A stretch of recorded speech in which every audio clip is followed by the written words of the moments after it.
Donc, il y a un lecteur, donc. Hein? Voilà, ok. Tu vas prendre l'Hébreu chapitre 8, du verset 7 à 13. Hein? Voilà, bien les Bibles. Hein? Il y avait les Bibles quand même. Voilà, pour le respect de la parole. Ok, Hébreu chapitre 8, du verset 7 à 13. Verset 7 à 13. En effet, si la première alliance avait été sans défaut, il n'aurait pas été question de la remplacer par une seconde.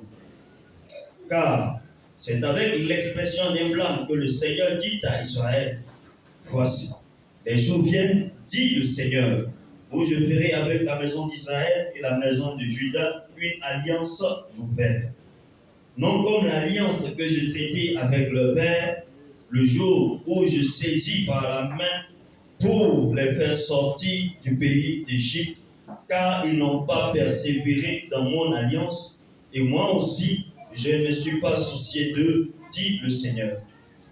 Mais voici l'alliance que je ferai avec la maison d'Israël après ces jours-là, dit le Seigneur. Je mettrai mes lois. Je mettrai mes lois dans leur esprit, je les écrirai dans leur cœur, et je serai leur Dieu, et ils seront mon peuple. Aucun n'enseignera plus son concitoyen, ni aucun son frère, en disant « Connais le Seigneur ». Car tous me connaîtront, depuis le plus petit jusqu'au plus grand d'entre eux, parce que je pardonnerai leurs iniquités et je ne me souviendrai plus de leurs péchés. Verset 13. En disant une alliance nouvelle, il a déclaré la première ancienne. Or, ce qui est ancien, ce qui a vieilli, est prêt de disparaître. Amen. Amen. Voilà, vous asseoir. Ok. Notre sujet ce matin, c'est parler des remplacements effectués par Dieu pour le perfectionnement des saints.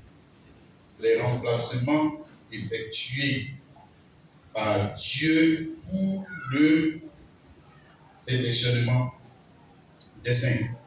Amen. Voilà, d'accord. Donc le mot-clé ici, c'est le verset 7. On dit en effet, si la première alliance avait été sans défaut, il n'aurait pas été question de la remplacer par une seconde. Donc remplacer, c'est mettre une personne ou une chose à la place d'une autre. Hein, pour s'assurer d'un meilleur résultat. Quand tu procèdes à un remplacement, c'est parce que le premier acteur ne donnait pas satisfaction. Hein? Voilà, tu changes la servante. Pourquoi tu changes ta servante? Voilà, parce que la première servante là, hein, elle ne faisait pas ton affaire, c'est ça non? Voilà, pourquoi le coach là, il remplace le numéro 10 ou il remplace le bon? Hein, tu vois comment on fait dans le football là? Voilà, pourquoi il remplace? Hein? On remplace parce que le premier acteur ne fait pas l'affaire. C'est-à-dire qu'il y a un défaut. Hein? Dans le résultat qu'on attend de lui, il y a un défaut. Amen. Et comme il y a un défaut dans le résultat qu'on attend de lui, la chose à faire, c'est de le remplacer. Amen. Et dès lors qu'on le remplace, on ne s'attend pas à ce que le remplaçant vienne répéter les mêmes erreurs. Vous comprenez? Amen. Voilà. On s'attend à ce que le remplaçant fasse mieux. C'est-à-dire que l'objectif qu'on doit atteindre là, le remplaçant là, lui doit l'atteindre. Il n'est pas venu faire les mêmes fautes. Amen. Il n'est pas venu nous donner le même résultat. Alléluia. Or ici, il est question du remplacement des premiers acteurs, donc des acteurs de la première alliance. Ils ont été remplacés par les seconds acteurs. Les acteurs de la première alliance, vous avez l'Éternel Dieu. Les sacrificateurs de l'Éternel Dieu. Le temple de l'Éternel Dieu. Les fêtes de l'Éternel Dieu. C'est-à-dire la Pâque, la Pentecôte, Sukkot, fait des ceci, fait des cédars, fait de tout ça. Hein? Frère, il est où le lecteur? Voilà, le lecteur. Je relis encore le verset 7. Je ne vais pas lire trop vite pour qu'on ne saute pas l'idée. Je relis bien le verset 7. Verset 7. Oui. En effet, oui. Si la première alliance avait été sans défaut, il n'aurait pas été question de la remplacer par une seconde. Amen. Amen. Donc, ce n'est pas l'alliance seulement qu'on remplace. On remplace aussi les acteurs de l'alliance. Ok? Amen. Donc, on remplace seulement l'alliance. Voilà, si c'est comme ça que tu as compris, c'est que tu n'as pas bien compris ce qu'il finissait de dire. On remplace aussi les acteurs de l'alliance. C'est-à-dire le Dieu de l'alliance, l'ange de l'alliance, le temple de l'alliance, ok? Les fêtes de l'alliance, les sacrificateurs de l'alliance, les offrandes de l'alliance, tout ce qui appartient à cette alliance. On vous dit, vous tous là, dégagez. C'est ça, non? Voilà. Et puis on les remplace par les seconds acteurs. Les seconds acteurs, tu as dit Jésus-Christ. Hein? Si, Jésus-Christ. Tu as les enfants de Jésus-Christ. Tu as les sacrificateurs de Jésus-Christ. Tu as l'agneau de Jésus-Christ. Tu as la loi de Jésus-Christ. Tu as les fêtes de Jésus-Christ. Ok? Amen et amen. C'est parfait, comprendre mon frère, ma soeur. Maintenant, quel est le défaut des acteurs de la première alliance? Tu vas dire ça, oui, il y a des défauts. Ce qu'on a lu dans le livre, défauts. C'est ça. Ça non. Alors maintenant, on cherche les défauts. C'est quoi les défauts? Et puis on les a remplacés. Dans Hébreux chapitre 7, verset 11 à 12. Hébreux chapitre 7, verset 11 à 12. Il est écrit. Oui. Si donc la perfection avait été possible par le sacerdoce lévitique, car c'est sur ce sacerdoce que repose la loi donnée au peuple, qu'était encore besoin qu'il parût un autre sacrificateur selon l'ordre de Melchisédek et non selon l'ordre d'Aaron. Car le sacerdoce étant changé, nécessairement aussi, il y a un changement de loi. Ok, amen. Donc on nous montre ici le défaut de l'alliance et des acteurs de cette alliance, c'est qu'ils ne peuvent jamais emmener les adorateurs à la perfection. Ils ne peuvent pas. C'est-à-dire ceux-là, qui vont faire offrande ou jamais. Mais regarde pourtant combien de bœufs ils ont tués, combien de boutons ils ont tués, combien de quoi ils ont tués. Les Salomon l'ont dit 1000 bœufs, 1000 ceci, 10 000. Quelle a vie d'offrir les 10 000 là? Et puis il n'y a pas de perfection. Tu peux imaginer ça? Ouais. Et puis le temps de Salomon, là, ça valait des milliards. C'est pas ça? Mais on dit que son temple là, si tu vas prier là-bas, puis tu écoutes les passages de là-bas, jamais tu vas arriver à la perfection. Il y a une église comme ça aujourd'hui, non? Il y a si. Il y a une église comme ça aujourd'hui. Ouais, le temple là même est luxueux. Mais tant que tu vas aller là-bas, les prophètes, les affaires des pasteurs, ils font là, ça ne peut jamais t'amener à la perfection. Jamais. C'est ça le défaut. Amen. Maintenant, quelle est la raison pour laquelle ils avaient ce défaut? Quelle est la raison pour laquelle ils avaient ce défaut? On revient sur Hébreux 8, le verset 7. Tu lis encore Hébreux 8, le verset 7. 8, le verset 7. Oui. En effet, si la première alliance avait été sans défaut, il n'aurait pas été question de la remplacer par une seconde. Voilà, donc la raison pour laquelle eux, les acteurs de cette alliance avaient des défauts, c'est parce qu'ils sont le produit d'une alliance qui est elle-même comment? Défaillante. Voilà, c'est tout. L'alliance même qui t'a mis au monde, elle n'est pas bonne. Et puis c'est toi qui vas être bon. Tu as réfléchi. Mon frère, l'alliance là, par laquelle tu es devenu pasteur là, tu es devenu ton affaire de prophétia là. Et quand tu es parti et qu'on t'a soi-disant consacré prophète là, l'école là, mais c'est pas une bonne école. C'est toi qui vas devenir ton pasteur. Si tu es dans ça, il faut quitter. Si tu es dans ça, il faut quitter. Voilà, donc la première alliance, c'est l'alliance de la circoncision. C'est l'alliance de la première alliance, c'est l'alliance de la circoncision. Voilà, circoncision, tu as ça dans Genèse chapitre 17, verset 10 à 11. C'est là que l'alliance de la circoncision a commencé avec Abraham. Genèse 17, verset 10 à 11. Genèse 17, 10 à 11. Et il est écrit: c'est ici mon alliance, que vous garderez entre moi et vous, Oui. et ta postérité après toi. Oui. Tout mâle parmi vous sera circoncis. Oui. Vous vous circoncirez Oui. et ce sera un signe d'alliance entre moi et vous. Voilà. Donc l'alliance elle-même, le signe de l'alliance elle-même démontre que il y a un problème, il y a un problème. Il y a un problème. Et il y a un défaut de naissance. Il y a un défaut naturel. Parce que circoncision, ça veut dire quoi? Ça veut dire enlever le défaut naturel. Oui. Circoncision, je répète, ce n'est pas excision, hein. C'est circoncision. Circoncision, tu es né avec la chose qu'on a enlevée là. La chose qu'on a enlevée là, je n'ai pas besoin de faire un dessin, non? Voilà. Donc la chose qu'on a enlevée là, tu es né avec, non? Voilà. Mais pourquoi tu es né avec? Pourquoi tu es né avec? Parce que ton papa et ta maman sont allés dans le livre, c'est pas jusqu'à vivre au monde, non? Ce qu'ils ont fait là, c'est pas parfait. Voilà, c'est pour ça que toi aussi tu es comme ça. Oui. Donc la lien du sexe produit tous des hommes qui ont des défauts naturels. C'est-à-dire ce sont des pécheurs. Ces défauts, comme Dieu ici il parle par parabole. L'alliance qu'il a donnée à Abraham, il parle déjà par préfiguration, il parle par parabole. Il parle déjà par parabole. Pourquoi on te donne une alliance de la circoncision? Ça vous te dit que depuis le premier Adam, et puis tous les enfants qui ont commencé à mettre au monde jusqu'à quoi là, vous tous là, vous êtes pareil, vous avez un problème quoi? Naturel. Vous avez un problème naturel. Ok? Maintenant, quand on enlève le défaut, on est en train de faire quoi? De perfectionner. Là, perfectionner, c'est enlever le défaut. Perfectionner, c'est améliorer. Donc la chose n'est pas créée parfaite. Non, la chose n'est pas créée parfaite. Ok? Pourquoi elle n'est pas créée parfaite? Parce que l'alliance qui a produit cette chose, elle-même n'est pas parfaite. Donc maintenant, avec le temps, on doit devoir perfectionner. Mais on doit les perfectionner en faisant quoi? En faisant des remplacements. Comme on a fait pour Abraham ici, là, tu lis le verset, Genèse 17, le verset 5.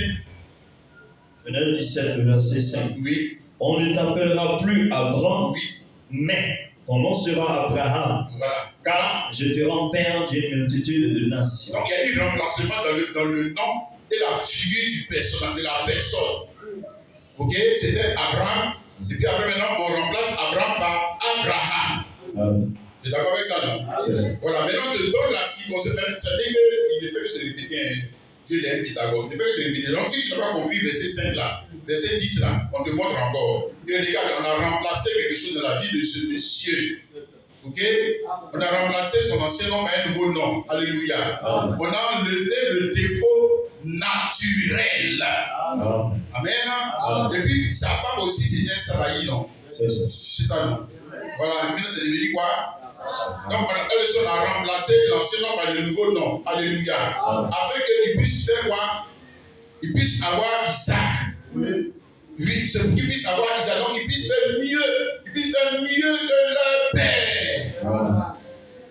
C'est ce que j'ai dit là, non? C'est ça. Voilà, c'est ça. Et quand on fait un remplacement, tu changes la servante, tu changes le boy, tu changes le chauffeur, tu changes, c'est parce que tu veux que le nouveau la fasse mieux. Il ne veut pas venir faire les mêmes erreurs. Ok? C'est pour ça qu'on a appelé Isaac fils unique. Tu as compris, non? Mais pourtant, Adam a eu un enfant avant lui. Si Noé a eu un enfant avant lui. Mais pourquoi pour lui là c'est unique?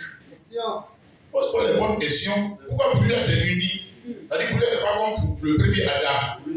Donc, voilà, Isaac n'est pas comme Abel. Isaac n'est pas comme Caïn.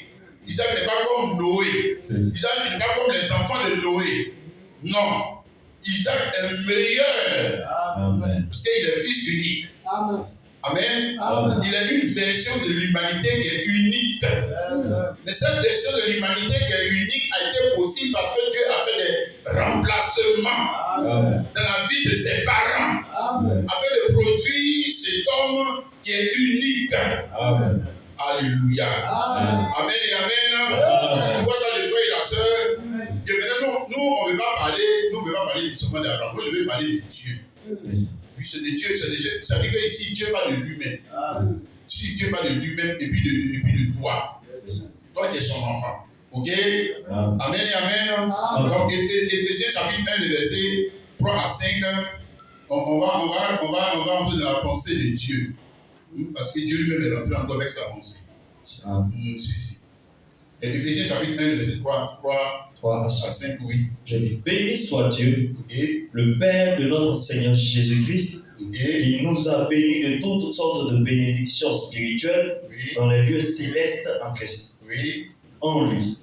Dieu nous a élus avant la fondation du monde pour que nous soyons saints et irrépréhensibles devant lui. Nous ayant prédestinés dans son amour à être ses enfants d'adoption par Jésus-Christ, selon le bon plaisir de sa volonté. Amen. Voilà, maintenant ici, le passage qu'on a lu nous parle de avant la fondation du monde. Tu as vu, non? Voilà, donc avant ici, avant qu'on arrive dans Genèse 17, avant qu'on arrive dans la Bible même, Dieu avait une idée. Dieu avait une pensée. C'est ça que nous voulons parler. Alléluia. Amen. La première pensée, Dieu voulait se perfectionner lui-même. C'est pas quoi d'abord, c'est lui-même. C'est lui-même, sa première figure. Il avait son premier nom, il avait l'éternel Dieu. Il n'était pas satisfait. Il n'était pas satisfait de l'état de ce qu'il avait fait. Pour lui-même. Pour lui-même. C'est comme toi, non? C'est comme toi, non? Le frère, c'est comme toi, non, la sœur. Quand tes parents t'ont mis au monde, là, même si tu peux avancer, non? Tu veux progresser, non? Tu veux t'améliorer, non? Tu veux te perfectionner, non? C'est pour ça que le travail que tu fais là, tu veux bien faire pour gagner plus d'argent, non? Pour pouvoir améliorer ta situation, non? Pour pouvoir améliorer ton niveau de vie. C'est ça que je veux dire. Ton niveau de vie. Donc tu ne veux pas rester, même si tu as commencé maçon, même si tu as commencé employé, même si tu as commencé, comme on dit, boy. Mais tu veux évoluer. Alléluia. Pour évoluer, il faut que tu aies un plan. Oui, il faut que tu aies un plan. Comment je vais évoluer? Maintenant, si je dois aller faire Jossi, et puis après Jossi, je vais maintenant m'inscrire à l'université, et puis maintenant faire des études, et puis maintenant avoir un bon diplôme. Donc tu es en train de réfléchir comment tu vas évoluer. Ok? Voilà, mais moi je ne peux pas dire Dieu. Ton Dieu n'est pas bête. Si il est intelligent, il veut évoluer. C'est ça qui t'a montré le nom avant la fondation du monde. Alléluia. Il avait l'idée de devenir Jésus-Christ. C'était ça son idée. C'était ça son idée. Comment Jésus-Christ va voir, ça c'est la perfection. Jésus-Christ c'est la perfection. Amen. L'éternel Dieu ce n'est pas la perfection. L'éternel Dieu c'est le Dieu qui est né avec défaut. J'espère que je ne choque pas les. Je ne parle de quelque chose. L'éternel Dieu là, lui, il a défaut. Mais ce n'est pas lui qui a mis l'alliance aux enfants d'Israël. Ce n'est pas le Dieu de l'alliance. Maintenant, les enfants d'Israël étaient parfaits. Le sacrificateur était parfait. Son temps était parfait. Mais maintenant, si lui ne peut pas enfanter quelque chose de parfait, c'est que lui-même il est parfait. Réfléchis, ce n'est pas faire on va dire quoi? Il dit qu'on blasphème. Tu lis Colossiens chapitre 1, verset 15. Chapitre 1, verset 15. Colossiens chapitre 1, le verset 15. Il a dit. Oui. Il est l'image du Dieu invisible, le premier-né de toute la création. Voilà, donc le premier-né de toute la création, Isaïe 44, verset 6. Je donne l'identité du personnage. Isaïe 44, verset 6. C'est l'éternel Dieu. Le premier-né de toute la création. Le premier créé.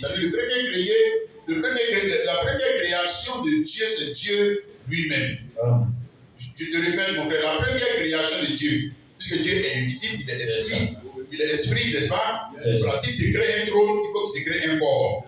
Il faut qu'il se crée au moins des fesses pour s'asseoir. Tu peux comprendre ça quand même.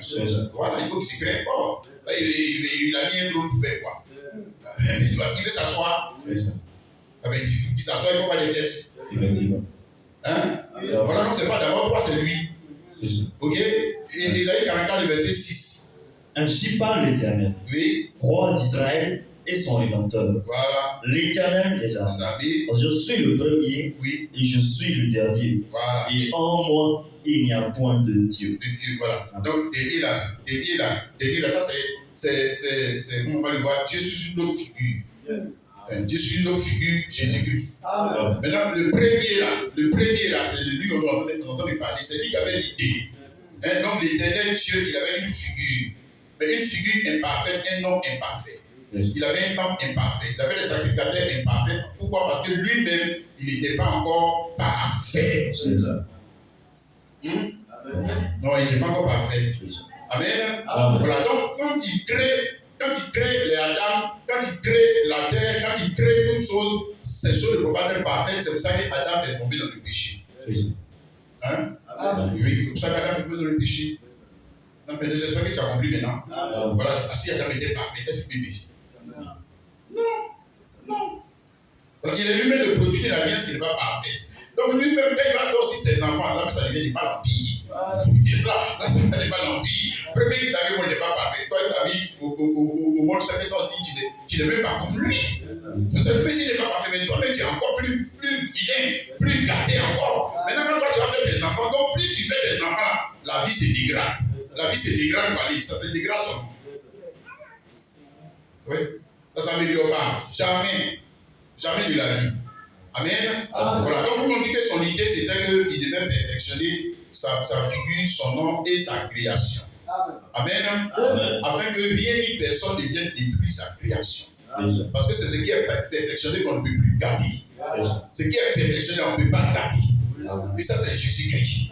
C'est pour cela que même j'espère que tu vas comprendre la pensée que j'ai dit. Même ton péché ne peut pas garder. Ça ne peut plus garder. Parce que c'est parfait. Même ta désobéissance, ça ne peut pas garder. Non. Mais c'est toi qui vas mourir. Mais ça ne peut pas lui garder son œuvre. Il a fait. Toi, tu vas mourir. Mais garder son œuvre, jamais. Ça, jamais. Voilà. Donc, l'idée était d'arriver à ça. Alléluia. Donc, avoir une création qui va perfectionner dans le temps. Donc, il faut qu'il introduise le temps. C'est ce qu'on a vu dans Éphésiens 1 là. Il faut qu'il introduise le temps. Parce que c'est dans le temps qu'on apprend. Dans le temps qu'on se perfectionne. Dans l'éternité, on ne peut pas perfectionner quelque chose. Genre, de toute façon, c'est comme toi et moi, quand on va rentrer là-bas. Quand on va rentrer là-bas, de toute façon, tu es rentré là-bas. C'est pour ça que tu vas rester. C'est fini. Tu vas plus aller devant, tu vas plus venir derrière. Ok? Oui. Donc, c'est pour ça que comme il était hors du temps, l'éternel Dieu hors du temps, il devait créer un monde dans lequel il y a le temps. Et puis maintenant qu'il va rentrer dans le temps, il peut maintenant faire quoi? Il peut se perfectionner. Parce qu'il faut du temps pour te perfectionner. Oui, il faut le temps. Sans le temps, ce n'est pas possible. Ok? Voilà, maintenant, on va directement à Jésus-Christ. Matthieu chapitre 1, le verset 21. Matthieu 1, 21. Il nous dit là, il y a un mystère qui est là. Dans Matthieu 1, 21. Matthieu 1, 21. Oui. Il a été. Elle enfantera un fils. Oui. Et tu lui donneras le nom de Jésus. C'est lui qui sauvera son peuple de ses péchés. Amen. D'accord. Donc ici, on parle de Marie qui doit enfanter le Fils de Dieu. Jésus-Christ. Ok? Fils de Dieu, c'est qui? C'est Dieu, non? Le fils de mouton, c'est mon fils de complexe. Mon fils de Dieu. C'est Dieu. Amen. Mais regarde le nom qu'il donne à son fils. Regarde le nom qu'il donne à son fils. Elle enfantera un fils, on lui donnera le nom de Jésus. Mais lui qui a engendré Jésus là, les Saint-Esprit là, est-ce que lui on l'appelle Jésus? Non. Mais pourquoi pas ton fils on l'appelle Jésus? Question. Voilà, ça veut dire que tu t'apprêtes à faire quelque chose de différent de ce que tu faisais avant. C'est ce que ça veut dire. Puisque le fils n'a pas le même nom que toi. Alors que toi, moi par exemple, mon père c'est quoi? Donc quand tu mets au monde un enfant, c'est aussi un quoi? Pourquoi? Parce que c'est la renaissance de la même personne. Donc le petit quoi dessus est censé faire comme son père. C'est le même péché que je vais faire. C'est le même erreur que je vais faire. C'est la même vie que je vais vivre. Parce que c'est le même Kwaku qui est revenu à la vie. C'est le même Kwaku. Il n'a qu'à avoir 1000 enfants, ce Kwaku. En fait, c'est un seul enfant qu'il a. C'est-à-dire qu'ils sont tous pareils. Ok? Maintenant, lui, il a son enfant et puis maintenant, il appelle Jésus. Donc, s'il appelle Jésus, ça veut dire que l'enfant ne doit pas faire comme qui? Comme son père. C'est que l'enfant là ne va pas faire comme son père. Non. Mais il va faire quoi? Mieux. C'est qu'il va faire mieux. Hein? Oui, le frère et la sœur. Voilà. Ici, là, nous avons la figure parfaite de la parole. Mais je vais te montrer, pour t'emmener à comprendre la pensée que j'essaie d'expliquer. Tu lis Luc 1, le verset 59 à 60. Relatif à la naissance de Jean-Baptiste. L'idée était là-bas. Mais elle n'était pas encore bien parlée. La parole bien parlée, c'est Jésus-Christ. Frère, tu lis Luc 1, le verset 59 à 60. Il a dit, le 8e jour, oui, il vint pour circoncire l'enfant et il l'appelait Zacharie, oui, du nom de son père. Oui. Verset 60. Mais sa mère, oui, prit la parole et dit, oui, non, il sera appelé Jean. Voilà. Donc, le papa s'appelle Zacharie, non? Voilà, donc on va donner le nom de Zacharie au petit, ce qui est, selon la coutume, juste, c'est la chose juste à faire. Selon la religion, c'est la chose juste à faire. Mais selon la révélation de la parole, c'est pas juste. Pourquoi? Parce que l'enfant là, il doit faire mieux que son père. T'as compris, non? Si Jean-Baptiste a fait mieux que Zacharie, tu sais ça, non? Que parmi ceux qui sont nés des femmes, c'est ce que Jésus a dit, non? Le plus grand, c'est qui? C'est pas Zacharie, c'est Jean. C'est pas Zacharie, c'est Jean. Or, Jean, c'est le commencement d'une nouvelle œuvre. C'est le commencement d'une nouvelle œuvre. C'est un fils unique aussi. Un fils unique, mais plus évolué que Isaac. Fils unique, plus évolué que tous les autres fils uniques qu'on avait connus. Ok? Parce que c'est le plus grand. Le fils unique. Mais qui vient pour qu'il y ait une rupture entre le passé et maintenant ce qui va commencer. On va commencer quelque chose de nouveau. On va commencer quelque chose de mieux. Et je t'ai dit que pourquoi on fait un remplacement? On fait un remplacement pour que le remplaçant vienne faire mieux. Ok? Voilà, le remplaçant va venir. Tu es remplaçant numéro 10. Le gars, il ne joue pas bien. Il ne joue pas bien. Ils sont de nous malmener, nous gagner. On dit, il faut sortir, on met un autre. On met l'autre là encore. Lui aussi, il vient faire le même bêtise. C'est qu'ils vont vous battre. C'est qu'ils vont vous battre. Il ne faut pas venir faire mieux. Il faut venir faire comme l'autre. Tu vas voir, ils vont vous battre. Voilà, le diable va vous battre. Ok? Amen et amen. Donc, les remplacements qui étaient effectués, déjà avec, on a vu là, avec Abraham, Saraï, Sarah, Jacob, Israël. Dieu te parlait déjà. Ok? Amen. Zacharie, Jean. Maintenant, quand ça arrive maintenant, l'éternel Dieu, Jésus, ça veut dire qu'on vient d'entrer maintenant dans la figure parfaite de ce que Dieu avait toujours dit. C'est-à-dire qu'il va améliorer. Il va transformer, il va changer. Alléluia. Quelqu'un comprend ça, l'autre il dit Amen. Alléluia. Par la naissance de Jésus-Christ, l'idée commence à devenir parfaite. Ok? Mais surtout par sa mort et sa résurrection. Amen. Hébreux chapitre 5, le verset 7 à 9, on parle notamment de sa mort et de sa résurrection, sa naissance dans les morts. Hébreux chapitre 5, verset 7. C'est lui qui, oui, dans les jours de sa chair, ayant présenté avec de grands cris et avec larmes des prières, des supplications à celui qui pouvait le sauver de la mort, oui, et ayant été exaucé à cause de sa piété, oui, a appris, bien qu'il fût fils, l'obéissance par les choses qu'il a souffert, et qui, après avoir été élevé à la perfection, est devenu pour tous ceux qui lui obéissent l'auteur d'un salut éternel. Amen. Amen. Amen. Tu as vu, tu peux relire le verset 9. Lui encore le verset 9. Et qui, le bien-aimé comprenne. Et qui, oui, après avoir été élevé à la perfection, est devenu pour tous ceux qui lui obéissent l'auteur d'un salut éternel. Voilà, amen. Voilà, donc là où il est élevé à la perfection, ça qu'on lui montre, et l'homme qui est élevé à la perfection, là, c'est lui à qui il faut quoi? Il faut faire quoi? Il faut obéir. Amen. Le gars qui est élevé à la perfection, là, c'est à lui maintenant il faut obéir. Amen. Hein? Amen, amen, oui. Amen. Amen. Ça veut dire qu'il faut obéir. Amen. Ce n'est plus à l'éternel Dieu, ce n'est plus à Yahvé qui fait nous, ce n'est plus à Jéhovah, je ne sais quoi. Non, non, non, non. Amen. Non, non. Non. Amen. Amen. Amen. Regarde, quand nous parlons du temps où il est élevé à la perfection, ok? Amen. Ce n'est pas avec sa première naissance. Donc, ce n'est pas sa naissance par Marie. C'est ça. Il est élevé. Tu vois, non, c'est écrit, non? Amen. Voilà, ce n'est pas avec sa naissance par Marie qu'il est élevé à la perfection. C'est ça. C'est pas sa naissance d'entre les morts. Ok? Ah. Donc la souffrance qu'il va connaître, c'est là qu'il a appris. Donc on dit qu'il a appris. C'est ça. Ok? Donc lui, il y a quelque chose qu'il pouvait apprendre.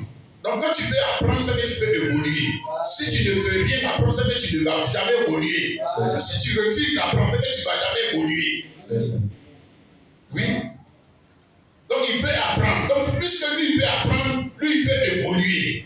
C'est ça. Amen. Il peut se perfectionner parce que c'est en apprenant qu'on se perfectionne. Dans le métier dans lequel tu es entré là, c'est en apprenant que tu vas être un patron, donc tu vas te perfectionner. Amen. La vie même chrétienne dans laquelle tu es entré, c'est en apprenant que tu vas te perfectionner. C'est en apprenant que tu vas te perfectionner. Amen. Donc perfectionner, ça veut dire quoi? Comme je dis, enlever les défauts. Ils sont dans ta vie. Amen. Amen. Amen. Donc, les défauts sont dans ta vie. Numéro 1, on parle de Jésus-Christ lui-même. On a dit ici les perfectionnés. Hein? C'est ça. Oui. Amen. Voilà, c'est ce que ça veut dire. Ça veut dire que quand Marie l'a mis au monde, il n'était pas parfait. J'espère que tu continues pas de choquer ta conscience religieuse. Le frère, il va dire, dis quoi même si passé. Tu dis quoi? Il n'était pas quoi? Mais c'est pour nous, c'est ce que la Bible dit, non? Rien n'est élevé dans la perfection. Est-ce que quelque chose qui est déjà parfait, on peut encore ne l'en pas? Donc c'est ce qui n'est pas, c'est qu'il y a un défaut là, c'est ce qu'on peut enlever des défauts qui n'ont pas. C'est pour ça que j'ai dit que l'éternel Dieu là, l'éternel Dieu ne peut pas être parfait. Il ne peut pas être parfait. Mais regarde ses sacrificateurs, regarde ses enfants, il a mis au monde. Regardez, toi aussi. Regarde son temple. Bien, maintenant on vient sur Jésus-Christ. Quand Marie le met au monde, et il entre dans le monde, elle fait entrer le Fils de Dieu dans le monde.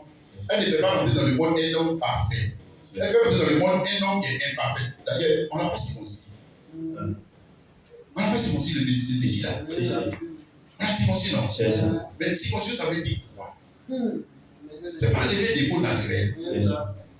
Ah oui, tu n'es pas d'accord pour d'accord. Abraham, peut-être que tu es d'accord. Non, mais petit là, tu n'es pas d'accord. Donc, je ne suis pas des religieux. Il faut être croyant. Nous, on est croyants. On n'est pas religieux. Nous, on n'est pas des philosophes. Donc, quoi? C'est écrit encore. Hein? On n'est pas des philosophes. Hein? Amen. De toute façon, après, comme toujours, on va laisser les frères et sœurs poser des questions. Hein? Amen. Donc, quand Marie le met au monde, elle ne peut pas le rendre parfait. Parce qu'aucun homme n'est devenu parfait quand il est une femme. Aucun homme. Je te répète, le frère, aucun homme n'est parfait. C'est ça. Donc, ce n'est pas Jésus qui va devenir parfait. Pourquoi? Donc, on revient toujours à notre verset de base, parce que l'alliance qui donne à la femme le droit de mettre enfant au monde, là, la femme peut jamais mettre au monde un homme parfait. C'est ça. Voilà. Hein? Elle ne peut pas. Je n'ai pas dit que femme, je n'ai pas dit que tu ne fais pas de ton mieux. Je n'ai pas dit que tu ne fais pas de ton mieux. Hein? Tu souffres pour mettre l'enfant au monde. Mais l'enfant que tu as mis au monde là, jamais. Il n'est pas parfait. Jamais. Jamais de la vie. Non, ce n'est pas vrai. Hein? Mais pour Jésus-Christ, quand je dis qu'il n'est pas parfait, je ne suis pas en train de dire qu'il était un pécheur. Voilà, je ne sais pas ce que je viens de dire. Ok? Mais je viens de dire qu'il était dans la faiblesse de la chair. Il n'allait pas aux toilettes. Il n'allait pas aux toilettes. Si. C'est parfait. Non. Il ne se fatiguait pas. Si. Il ne dormait pas. Si. C'est pas parfait. Est-ce qu'il pouvait se déplacer? Est-ce qu'il pouvait se déplacer sans un moyen de déplacement? Non. Il pouvait? Non. Il devait monter sur âne pour se déplacer. C'est pas parfait. Ok? Mais mieux, elle a introduit Jésus-Christ, le Fils de Dieu, sous l'alliance de la loi. Hein? Galates chapitre 4, le verset 4 à 5, elle introduit sous l'alliance de la loi. Galates chapitre 4, le verset 4 à 5. C'est 4 à 5. Il a dit. Mais, lorsque les temps ont été accomplis, Dieu a envoyé son Fils, né d'une femme, né sous la loi, afin qu'il rachetât ceux qui étaient sous la loi, afin que nous réussissions l'adoption. Donc, Dieu a envoyé son Fils, numéro 1, né d'une femme. Né d'une femme, né sous la loi. Ok? La loi, on a vu que elle était quoi? Elle n'était pas sans défaut. Imparfaite. Elle n'était pas sans défaut.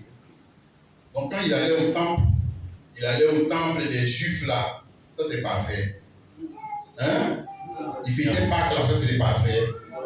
Hein? Regarde, dans Matthieu 8, le verset 4 là, il faut dire ça pour nous. Il a fini de guérir le gars. Je sais pas si c'est l'hébreu. Il a fini de le guérir et puis il lui dit qu'il faut aller te présenter au sacrificateur. Ça c'est parfait.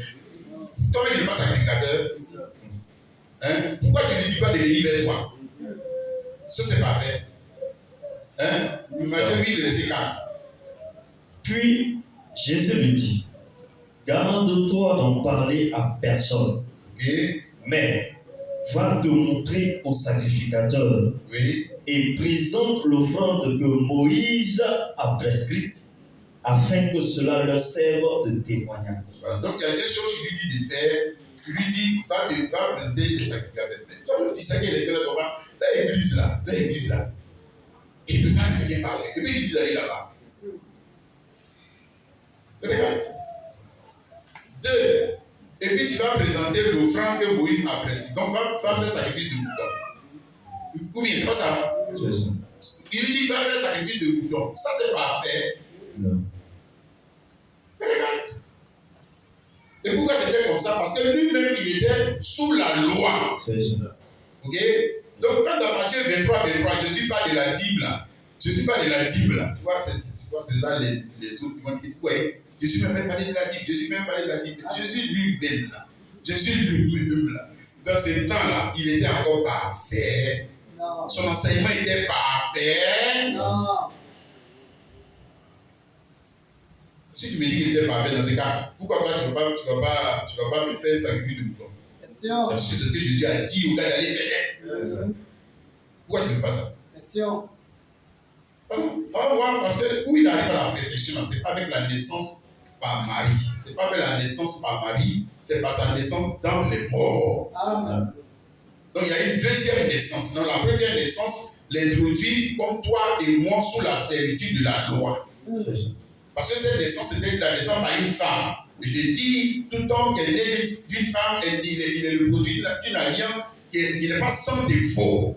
C'est pour ça qu'on voit le circoncis, même dans le physique, même quand le circoncis, ça te montre que mon gars, tu n'es pas parfait. Voilà. Tu n'es pas parfait.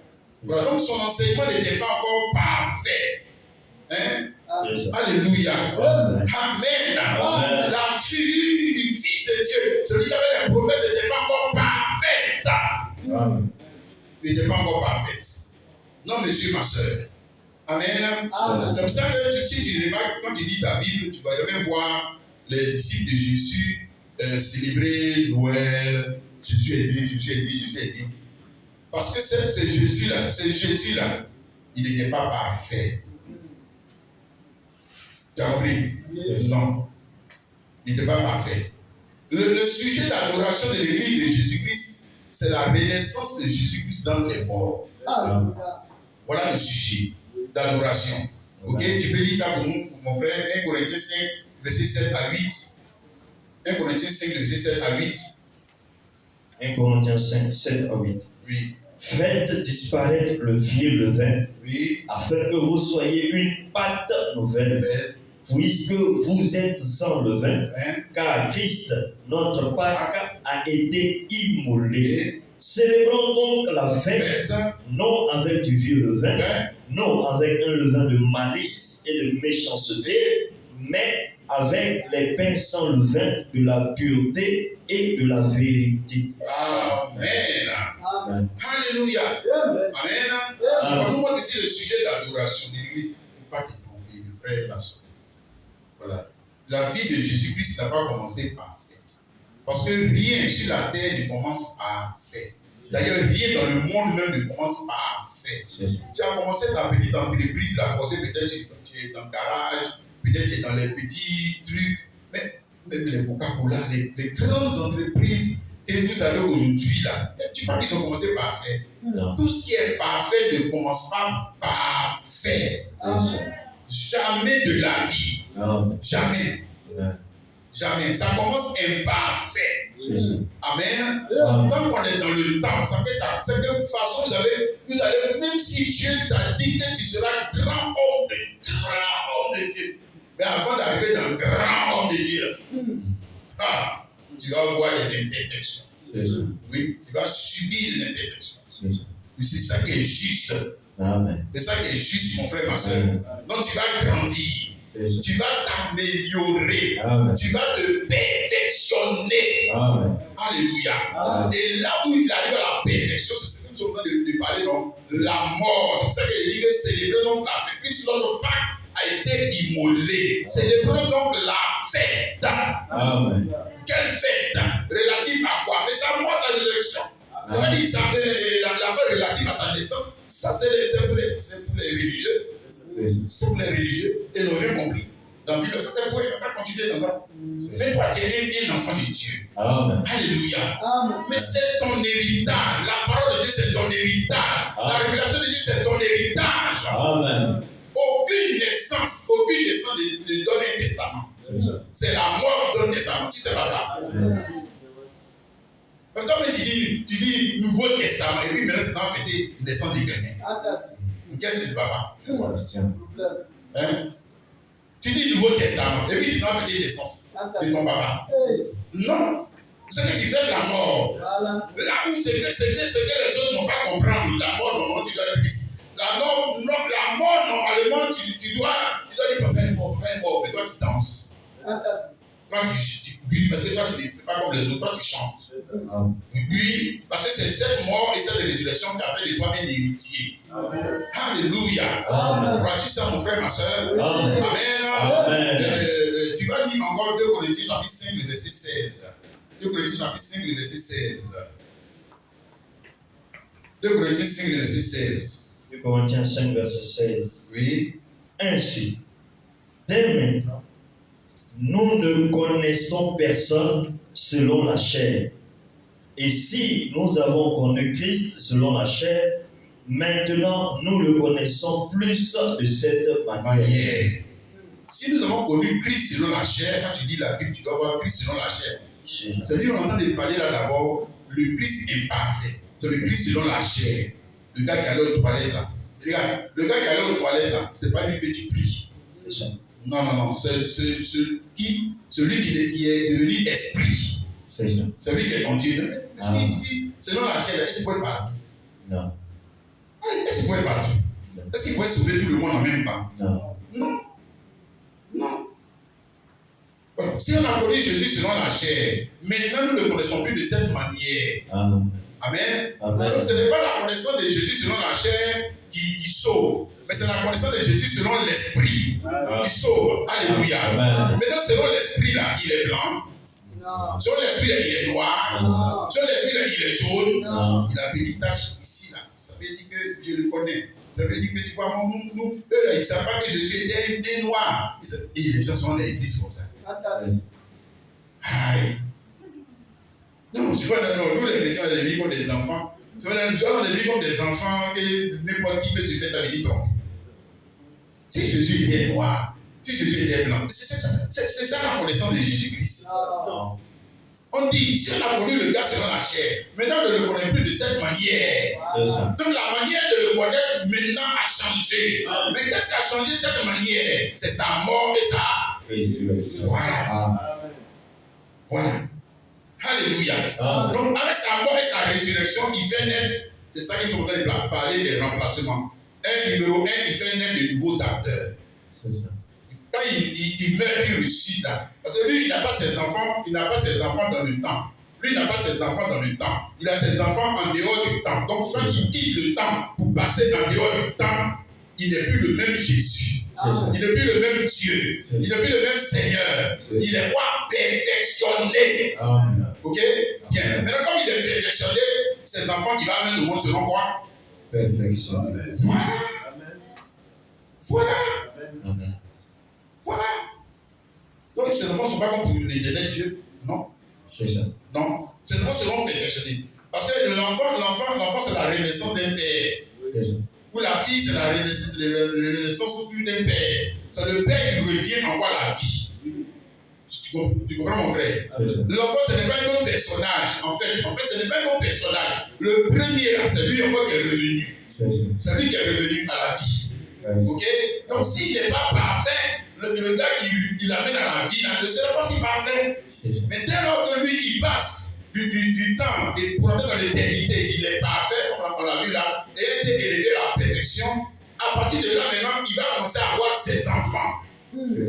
Amen. Et ces enfants qu'il va avoir, ce sont les nouveaux acteurs. Ce sont les nouveaux acteurs du culte. Et ceux-là, ils rentrent en scène pour remplacer les premiers acteurs. Vous savez, vous là, on est jamais avec la perfection d'Égalie. Donc d'Égalie. Ok? Ésaïe 53, le verset 10. Ésaïe 53, le verset 10. Il dit, il est parlé ici de sa descendance. Isaïe 53, le verset 10. Isaïe 53, verset 10. Il a plu à l'Éternel de le briser par la souffrance. Après avoir livré sa vie en sacrifice pour le péché, il verra une postérité et prolongera ses jours. Amen. Et l'œuvre de l'Éternel prospérera en son séjour. Voilà. Donc, si tu as remarqué, il a dit c'est après avoir livré sa vie en sacrifice pour le péché, il va avoir une descendance. Tu peux relire ça encore, frère, ne pas que ça nous échappe. Après avoir livré sa vie en sacrifice pour le péché, il verra une postérité. Voilà, donc il a des enfants. Et prolongera ses jours. Voilà, donc c'est là que lui, il a ses enfants. Ok? Il n'a pas ses enfants comme les autres. Ok? Normalement, toi, tu n'as pas ton enfant après ta mort. C'est pour ça que les enfants ne sont pas parfaits. Voilà. Parce que toi, je n'ai pas parfait. Ok? Voilà. En temps normal, si après ta mort, tu as des enfants seront parfaits. Amen. Oui. Les enfants seront parfaits. Amen. Voilà. Donc, nous parlons de notre Seigneur Jésus-Christ, le moment où il a ses enfants. Et ses enfants, comme on essaie de lui faire comprendre, ce sont les nouveaux acteurs. Amen. Amen. Ok?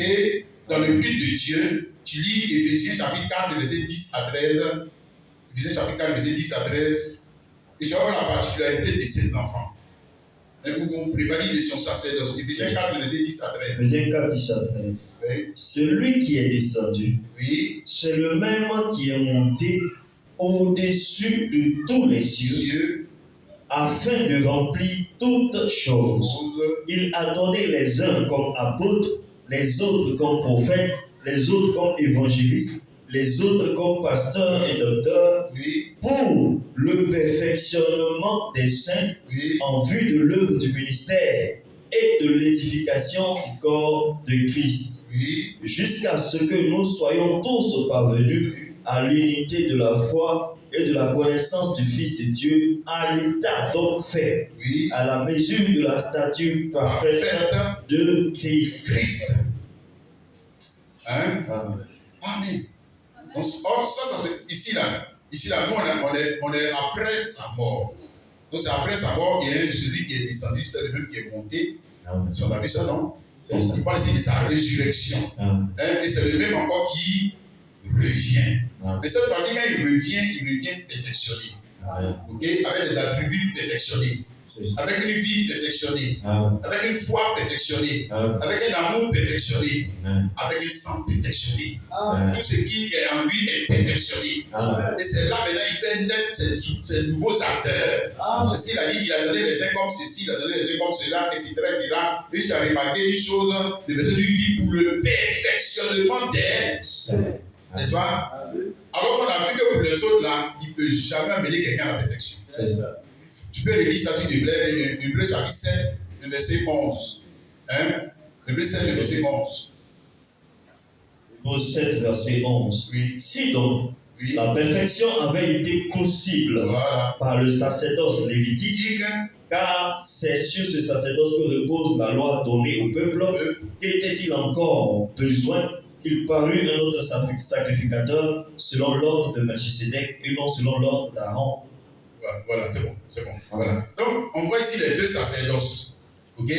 Le sacerdoce de Christ et de son église, et le sacerdoce d'Aaron et de son église, il le sacerdoce que l'Éternel Dieu a donné aux enfants d'Israël. On ne peut pas arriver à la perfection. Ça ne peut rien perfectionner. Ok? Maintenant, pour Christ, on dit ils peuvent emmener les assistants à la perfection. Amen. Tu as vu ça dans le frère et la sœur? Pourquoi ils peuvent amener les assistants à la perfection? Parce que leur Dieu est parfait. Leur Père est parfait. Leur Seigneur est parfait. Donc il ne peut pas engendrer quelque chose qui n'est pas parfait. Il ne peut pas. Il peut engendrer. Si un chrétien, c'est un être parfait. Amen. Alléluia. Amen. Amen. Par sa naissance, il est parfait. Amen. Et comme il est parfait là, on peut le domestiquer. On peut l'apprivoiser, ça veut lui apprendre les choses parfaites. Amen. On peut lui apprendre. C'est ça. Donc oui, comme on va voir maintenant. On a commencé à voir pour Jésus-Christ. On va d'abord notre papa. Notre papa bien-aimé, notre papa chéri, Jésus-Christ. Le Fils de Dieu. Dis Amen. Le frère et la sœur. Alléluia.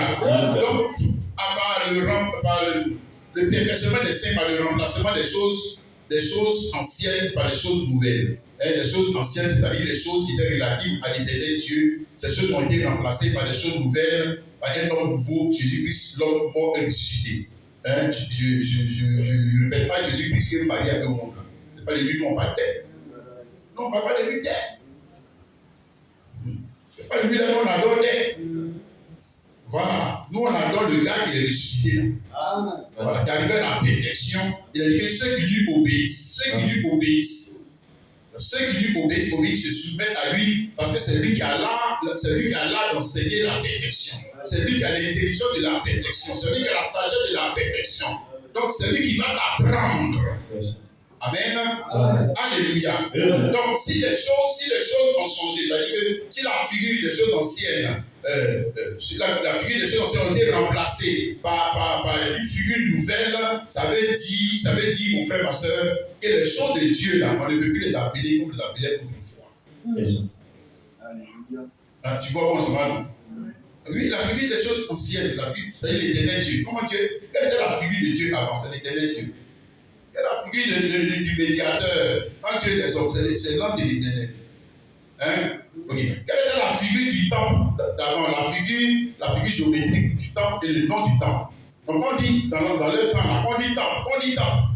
Ah, tu sais que c'est la maison là. Toi, tu sais ça. Ok? Voilà. Donc on dit sacrificateur. Ah, mais tu vois les enfants d'Aaron. Toi, tu n'es pas dedans. Si tu n'es pas enfant d'Aaron, tu n'es pas dedans. On ne peut pas t'appeler sacrificateur, tu n'es pas dedans. Ok? Amen. Et maintenant, quand il y a eu un remplacement, ça veut dire qu'on ne peut plus appeler les choses de Dieu comme on les appelait autrefois. Tu me comprends, mon frère? Fais bien attention avec ça. Amen. Parce que comme j'ai dit dans le numéro 10, là, c'était Issa Onaté. Issa Onaté, il est sur les terrains, il ne peut pas marquer. Il faut sortir. Voilà, on emmène Kofi Konan.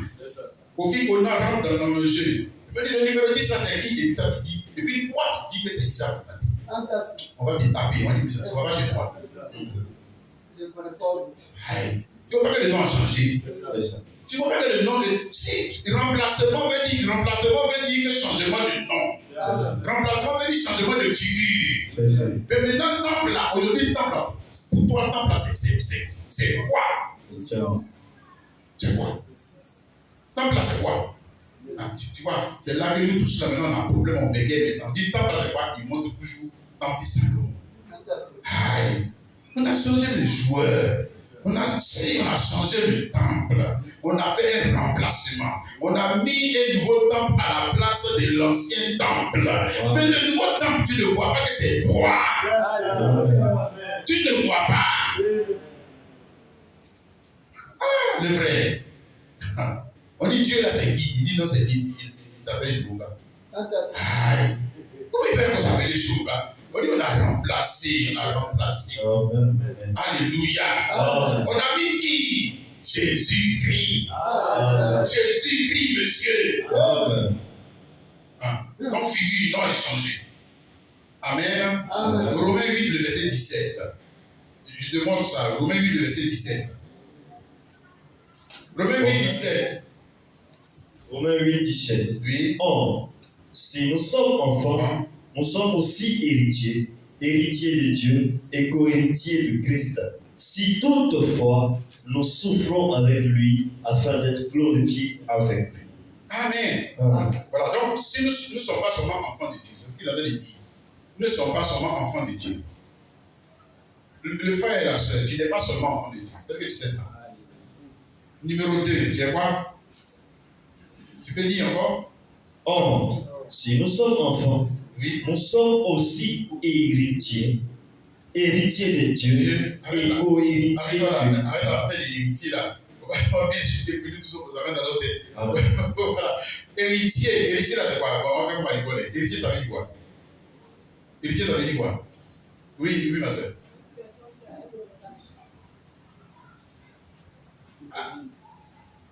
Oui, mais c'est la moitié de la vérité. Il faut relire encore le verset. Relire encore. Ma soeur, combien de ce qu'il va dire? Si nous sommes enfants, oui, nous sommes aussi héritiers. Oui.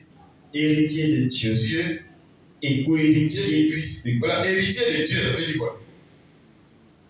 Ça veut dire quoi? Enfant de Dieu. Héritier de Dieu, ça veut dire enfant de Dieu. C'est vrai. Oui, mon frère, non, tu connais déjà la leçon. Tu connais déjà la leçon. C'est un doublard. Voilà. Tu connais la leçon, oui, mon pasteur. Héritier de Dieu, ça veut dire quoi? Voilà. Ah, tu as vu, c'est difficile à dire, hein? Parce que dans l'image, tu vas dire quoi? On a remplacé Dieu. Mais c'est que tu n'es pas un croyant. C'est que tu n'es pas croyant. Non, c'est que dans le sang là, tu fais la philosophie. Voilà, tu fais la philosophie. Un héritier de Dieu, ça veut dire que la figure que Dieu avait avant là a changé. A changé. Amen. Et maintenant, il y a des gens qui ont pris sa place. Amen. Et en ce qui concerne la divinité, là, les affaires du royaume, là, il faut t'adresser à ces héritiers. Il faut t'adresser à eux. Ils vont te montrer qui est Dieu. Ils vont te montrer les choses du royaume de Dieu. Ils vont te montrer comment on rentre au ciel. Va t'adresser à ces héritiers. Autrement, moi, c'est parce que j'ai hérité, on nous a dit à l'école, même les mots, on a des difficultés à les définir. On a des difficultés à les définir. Héritier de Dieu, ça veut dire successeur. Héritier, c'est successeur. Héritier, c'est quelqu'un qui remplace le premier acteur. Donc, le premier acteur sort du jeu. Il sort du jeu par la mort. Donc, il est quoi? Il est mort. Dieu est mort. Dieu est mort. Lui, sous son ancienne figure, il est mort. Ah, tu as vu. Lui, sous son ancienne figure, il est mort. La mort de Jésus, pas seulement pour te sauver. La mort de Jésus, c'est pour perfectionner la divinité. Amen. Pour faire mourir l'ancienne figure de Dieu. L'ancienne figure de Dieu n'existe plus. Maintenant, il a une nouvelle figure. C'est-à-dire, le mot Dieu, c'est un rang. Le mot Dieu, c'est un titre. Maintenant, qui est Dieu? Qui est Dieu? Mais c'est Jésus-Christ. C'est Jésus-Christ. Hein? Maintenant, Jésus-Christ, il faut lire, il a des co-héritiers. Jésus-Christ, a co-héritier. Oui. Tu veux voir? Si nous sommes enfants, nous sommes aussi héritiers. Héritiers de Dieu et co-héritiers de Christ. Voilà. Donc, Jésus n'a pas d'héritier. Tu vois, non? Jésus n'a pas d'héritier.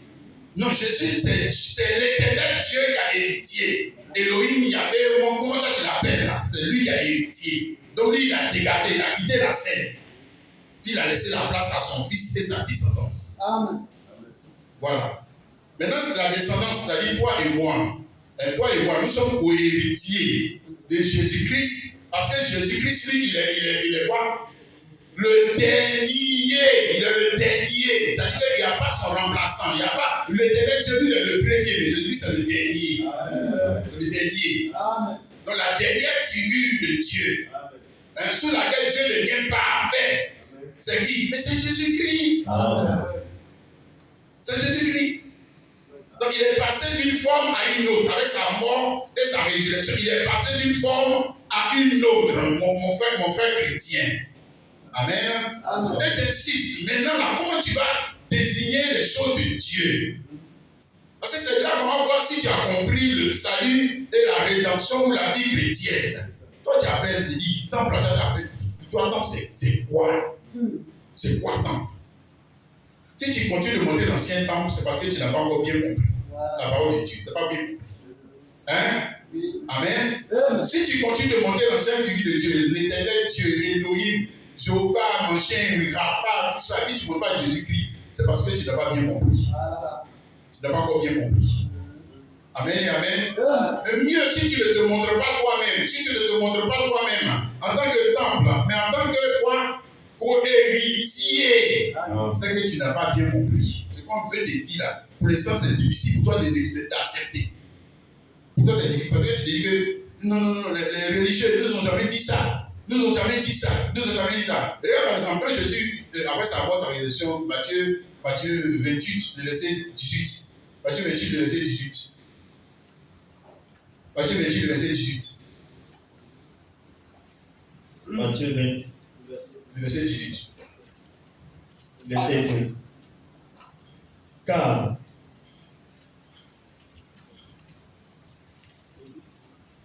Matthieu 28, le verset 18. 18, oui. Oui. Jésus s'étant approché leur parla ainsi. Tout pouvoir m'a été donné dans le ciel et sur la terre. Oui, c'est bon, voilà. Donc c'est là, au prochain de Jésus dit, tout pouvoir m'a été donné dans le ciel et sur la terre. Et avant nous tous là, nous tous on disait ça comme des catholiques. Aussi, moi j'ai dedans. Quand tu as déjà fini le livre, puisque c'est écrit en français là, tout pouvoir m'a été donné dans le ciel et sur la terre. C'est pas ça. Mais non, nous on dit que et le gars lui a donné le pouvoir. Et le gars lui a donné le pouvoir. Quand tu dis qu'il est Dieu, et le gars lui a donné le pouvoir. Le gars lui a donné le pouvoir. C'est comme ça que ce qu'il a dit, c'est ce que toi tu as compris. C'est comme ça que toi tu as compris. Toi aussi. Le pouvoir m'a été donné, ça veut dire que le pouvoir a changé de main. Le pouvoir a changé de figure. Le pouvoir a changé de nom. Au ciel, sur la terre, sous la terre. Le pouvoir a changé de main. Le pouvoir n'est plus entre les mains de l'ancien là. Parce que lui, il est mort. Voilà. Révélation. Il est mort. Amen. Et il a héritier. Donc c'est son héritier qui parle. Amen. Ok? Et dit que tout pouvoir m'a été donné dans le ciel et sur la terre. Maintenant, toi, nous, les bons protestants, nous disons, mais ça veut dire que son père est là. Comment ça, son père est là? Donc, ils sont deux qui ont le pouvoir. Deux pouvoirs. Et toi aussi. Toi aussi. Ils ne sont pas des intellectuels. Donc, ils sont deux. Le pouvoir, maintenant, voilà, Ouattara qui est là. Ouattara, moi, il me donne tout le pouvoir. Et lui, Ouattara, il est encore président, encore président. Moi, il a tout le pouvoir. Puis Ouattara peut parler encore. Il n'a pas dit une partie du pouvoir, monsieur. Vous bien dit. Il n'a pas dit une partie du pouvoir. Il dit tout pouvoir. Tout pouvoir, là, ça entre les mains du fils. Amen. Maintenant, quand le fils là, commence à quand le fils commence à voir ses enfants, il devient quoi? Il devient quoi? Il devient père, monsieur. Voilà le nouveau père. Tu vois ça? Moi, il a un fils. Le fils là, a un enfant. Et il est toujours fils. Depuis qu'il y a un fils qui est enfant, il est toujours fils. Donc le fils de Dieu, au moment où quelqu'un qui a eu un enfant, il est toujours fils. C'est dans quel moment on est là même? C'est la théologie qui sont en train de nous embrouiller. Quelqu'un qui a un enfant. Donc, je ne sais pas bien, on dit qu'il a une descendance. Il a une descendance qui devient père. Mais ici, tu as le nouveau visage du Père. Amen. Amen. Alléluia. Et maintenant, nous allons parler de l'agneau. La rédemption. C'est ça qui est le plus important. La rédemption. Par quel moyen vous et moi, nous pouvons aussi arriver à cette perfection. Voilà, c'est le plus important. On va commencer par la figure parfaite de la parole. Genèse 22, le verset 9 à 13. Genèse 22, le verset 9 à 13. Genèse 22. C'est quand Dieu parlait à Abraham pour lui dire d'aller sacrifier son fils. Genèse 22, verset 9. Lorsqu'ils furent arrivés au lieu que Dieu lui avait dit, Oui. Abraham y éleva un autel. Oui. Il rangea le bois. Oui. Il lia son fils Isaac et le mit sur l'autel par-dessus le bois. Voilà. Puis Abraham étendit la main et prit le couteau pour égorger son fils. Oui. Alors l'ange de l'Éternel l'appela des cieux et dit, Abraham, Abraham. Il répondit, me voici. L'ange dit, n'avance pas ta main sur l'enfant et ne lui fais rien, car je sais maintenant que tu crains Dieu et que tu ne m'as pas refusé ton fils, Oui. ton unique. Oui. Abraham leva les yeux et vit derrière lui un bélier retenu dans un buisson Oui. par les cornes. Oui. Et Abraham alla prendre le bélier et l'offrit en holocauste à la place de son fils. Amen. Amen. Amen. Amen. Voilà, donc nous avons la parole, comme je l'ai dit, elle a commencé sous sa figure imparfaite. Sa figure, parce que toute chose commence de manière embryonnaire. Tout commence de manière embryonnaire. C'est pour ça que dans l'ancienne alliance, vous avez la figure embryonnaire et imparfaite de la parole. C'est-à-dire Dieu qui se présente, mais qui se présente sous une forme imparfaite. Amen. Et le salut était déjà présenté dans l'ancienne figure de la parole, dans l'ancienne version de la loi, c'est-à-dire l'ancienne alliance, sous sa figure imparfaite. Ok? Amen. D'accord. Donc ici, dans le texte que nous avons vu, pour que Isaac soit sauvé, Isaac c'est qui? C'est l'homme animal et domestique. Isaac c'est l'homme animal et domestique. Puisque Ismaël, selon Genèse 16, verset 12, lui il est âme sauvage. Lui il est sauvage. Donc homme, animal et sauvage. Le sauvage là, lui tu ne peux rien lui apprendre. Si tu veux lui apprendre les choses de Dieu, il va quitter ton église. Et puis il s'en va devenir catholique. Puis ça va devenir combien? Et puis il va venir te dire que j'ai trouvé la vérité. Il va te dire ça. C'est une âme sauvage. Sauvage, c'est-à-dire qu'on ne peut pas le domestiquer, on ne peut pas l'apprivoiser. On ne peut pas le prendre dans sa brousse pour venir vivre avec les hommes, pour lui apprendre les choses des hommes. Il va tout te dire que c'est mon caractère. Il faut m'accepter comme ça, il faut m'accepter comme dit perfectionné des cieux. Ça veut dire enlever des défauts. Voilà, donc dans le salut d'Isaac, nous avons la figure parfaite de la parole. Parce que nous avons eu le verset 13 là. Je reprends le verset 13. Il a pris l'animal.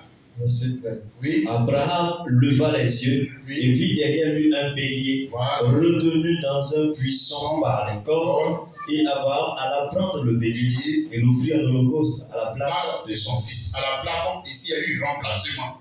Remplacement ou substitution. Okay? Pour le salut et la perfection, il doit toujours avoir remplacement ou substitution. Une vie doit prendre la place d'une autre vie. Ce n'est pas cadeau. Non, monsieur. Une vie doit prendre la place d'une autre vie. Et maintenant, Dieu lui demande la solution. Il n'est pas que la vie qui est chère, la meurt. Il faut que l'ancienne vie prenne la place de la nouvelle vie. Ok? Donc, il montrait ça sous forme de type. Puisque pour Isaac, c'est l'animal sauvage. Le bélier, là, c'est les sauvages. Le bélier, les sauvages, non? Voilà. Il prend la place de l'homme animal domestique. C'est Isaac, domestique. Parce que regarde le texte. Son papa lui a dit qu'il est allé là-bas pour adorer. C'est pas ça. Arrivé là-bas, son papa l'a attaché. Il fut pareil, le petit. On l'a attaché, on l'a soulevé, on l'a mis sur le terre. Son papa prend un couteau. Il vient avec le couteau, il a un couteau. Tiens, encore là. Non, c'est que tu savais, toi, on peut t'apprendre les choses de Dieu. Parce que en temps normal, tout homme a ce qu'on appelle l'instinct de survie. Tout homme a l'instinct de suivi, même si c'est ton mari. S'il veut te tuer là, si tu le gagnes trop quoi, tu vas pas le payer.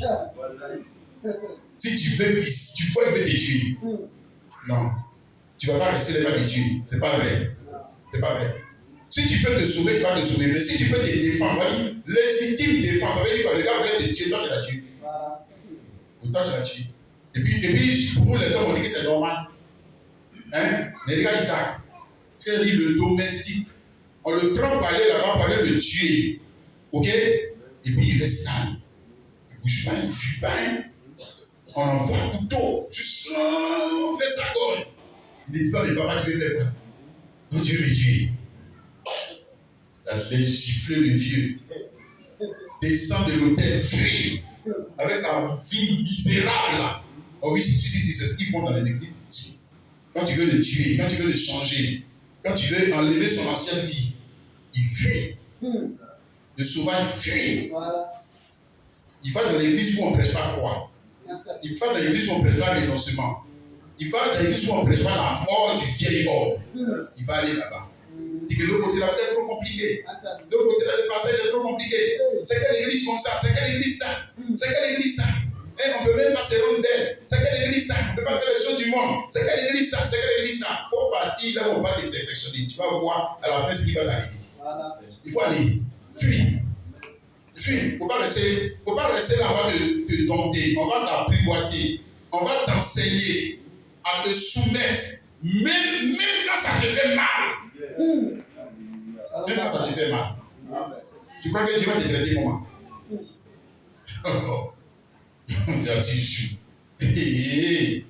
Hein? Bon, ça, c'est pas la figure parfaite de la parole. Parce que dans le plus, là, il y a des défauts. C'est pas besoin de dire là. Dans le Isaac, là, il y a des défauts. Quel est le défaut? Le défaut, c'est que c'est l'intérêt de quelqu'un d'autre qu'on servi à le sauver. C'est-à-dire que c'est l'animal qui est mort, c'est pas lui-même. Ça, c'est égoïste. Oui, c'est pas juste. Pour te sauver, c'est quelqu'un d'autre qui est mort. Pour le sauver, c'est quelqu'un d'autre qui a perdu la vie. Pour le sauver, c'est quelqu'un d'autre, c'est les intérêts de quelqu'un d'autre c'est l'agneau, le bélier là qui vient rester tranquille pour le tue. Et puis toi, tu es sauvé. Et puis maintenant, quand on l'a sauvé, il est réparti celui. Quand il est réparti celui-là, il était perfectionné. Moi, je vous la dis, il était perfectionné. Non. Et pourquoi?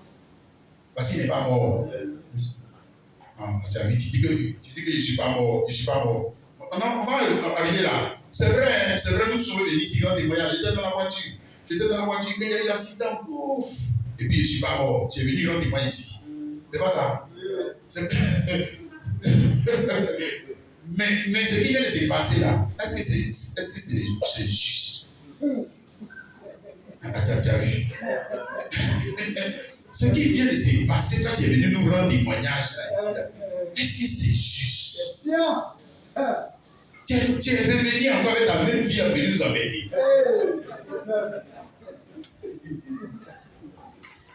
Tu vois, on prend la profondeur de la parole. On prend la profondeur de la parole. Je n'ai pas dit que ce n'est pas mauvais quand Dieu nous délivre, quand Dieu nous fait ça, mais ce n'est pas parfait. C'est ce que je vais te montrer, non? Le sujet n'était pas perfectionné, non? Le sujet, c'est ça, c'est perfectionné. Voilà, donc ça, c'est pas parfait. Cette résurrection n'est pas parfaite. Ça veut dire que même si tu tombes ici, pardon, où tu es, tu tombes ici, on prie, paf, le frère revient à la vie. C'est parfait. Moi, je vous pose la question, est-ce que c'est parfait? Non, il faut mourir, on va aller t'enterrer. Là, maintenant, on va dire non, tu as vu, c'est belle église, ça, on va là-bas, on meurt. On va là-bas, on meurt, le pasteur n'a pas l'onction. Le pasteur n'a pas l'onction. Bah, nous, on connaît le pasteur, là, ça s'est fait comme ça, il a prié le gars, il est venu à la vie. Voilà, puis il va mourir encore. Réveille-le 1000 fois, il va mourir encore. Réveille-le 100 000 fois, il va mourir encore. C'est que tu vas pleurer 100 000 fois. Il faut regarder, c'est parfait. Regarde, là où ça devient parfait, c'est avec Jésus-Christ. Alléluia. Amen. Avec Jésus-Christ, c'est la parole parlée parfaite. Amen. Amen. Ok. Matthieu 20, le verset 28. Matthieu 20, le verset 28. Matthieu 20, le verset 28.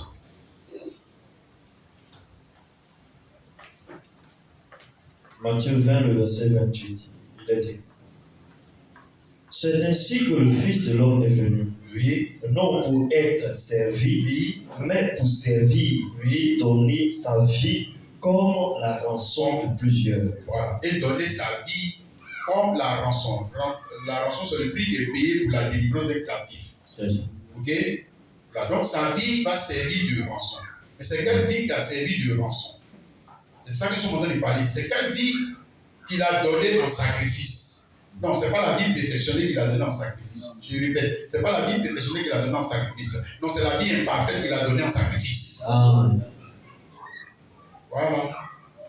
J'espère que tu as besoin de comprendre. Amen. Hein? Oui. Parce que s'il veut une nouvelle vie, il doit donner l'ancienne. C'est ça. Il doit donner l'ancienne.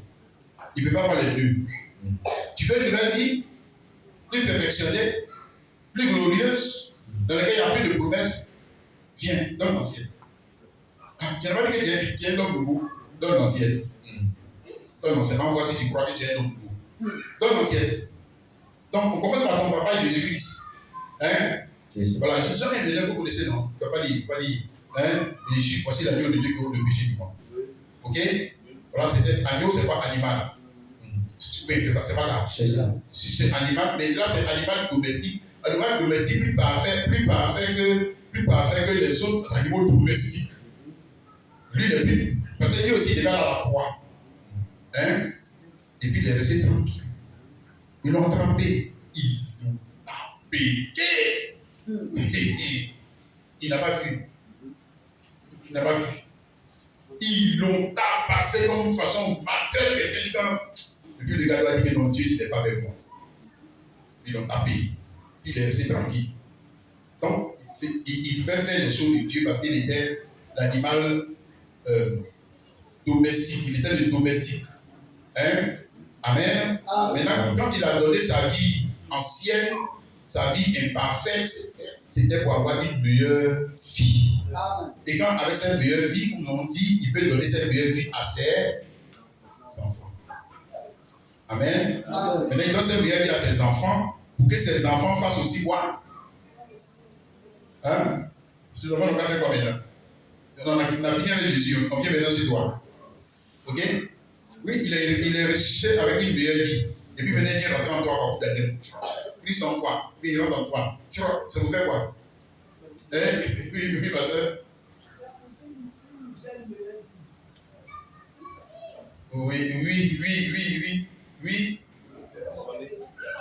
Oui, d'accord. Fais ça, donnez ce qu'il y a une autre personne. Oui, toujours, c'est toujours ça. Oui, mais il y a quelque chose qui manque. Il y a quelque chose qui manque. On t'a déjà montré ça avec Jésus-Christ. Il y a quelque chose qui manque. Oui. Fais quoi? Vous pouvez dire aussi des enfants. Oui, c'est juste. Mais il y a quelque chose qui manque. Oui. Hein? Vous faites quoi? Qui doit mourir? Oui, le qui? Mais c'est pas c'est devenu de nature. Mais qui meurt? L'animal. Voilà, c'est l'ancien. L'ancien doit mourir. Si, l'ancien doit mourir. Ah oui? Ah oui, mais tu n'es pas d'accord avec ça? Voilà la vie chrétienne. Si. Romains chapitre 6, verset 3 à 6. L'ancien doit mourir. L'ancien parcours dernier doit mourir. Il faut écrire dans ton livre là, l'ancien, et puis tu mets ton nom. Il doit mourir. Oh. Et on voit c'est pour écrire, c'est facile. Mais c'est pour mourir là que nous sommes un problème. Moi, je suis dedans aussi, voilà. Je ne sais pas de la chose, je suis dedans aussi. Ouais, frère, tu peux dire Romains 6. Romains 6, 3 à 6. Oui. Ignorez-vous que nous tous qui avons été baptisés en Jésus-Christ, c'est en sa mort que nous avons été baptisés. Nous avons donc été ensevelis avec lui par le baptême en sa mort, afin que, comme Christ est ressuscité des morts par la gloire du Père, de même nous aussi, nous marchions en nouveauté de vie. Amen. Amen. Voilà. Donc maintenant, c'est pour ça qu'il essaie de parler de l'identification. Le fait que les enfants doivent s'identifier, c'est-à-dire ce que leur père a fait. C'est ce qu'il a exigé aux enfants. Amen. Est-ce que leur père a fait? Leur père a donné son ancienne vie pour avoir une meilleure vie. Ok? C'est ça que la parole qui est juste. Amen. Tu dois renoncer aux intérêts de l'homme ancien. Amen. Pour avoir une nouvelle vie plus perfectionnée. Amen. Maintenant, quand il vient rentrer dans chacun d'entre nous, ce n'est pas le parler en langue qui va montrer que tu as l'esprit. Voilà, ce n'est pas tous les autres fruits de l'ancien qui suivent là. Parce que l'ancien aussi se marie. Donc tu peux te marier, tu peux enfanter, tu peux travailler, tu peux voyager, tu peux, voilà. Donc toutes ces choses-là font partie de l'ancien monde, de l'ancienne alliance. Amen. Mais le signe que tu as l'Esprit de Dieu, c'est quand tu seras capable de renoncer aux intérêts de l'ancien parce que tu veux nouveau. Tu veux nouveau. Tu as vu nouveau et ça t'a plu. Amen. Le nouveau t'a plu, le nouveau t'a séduit. Cette nouvelle vie t'a séduit.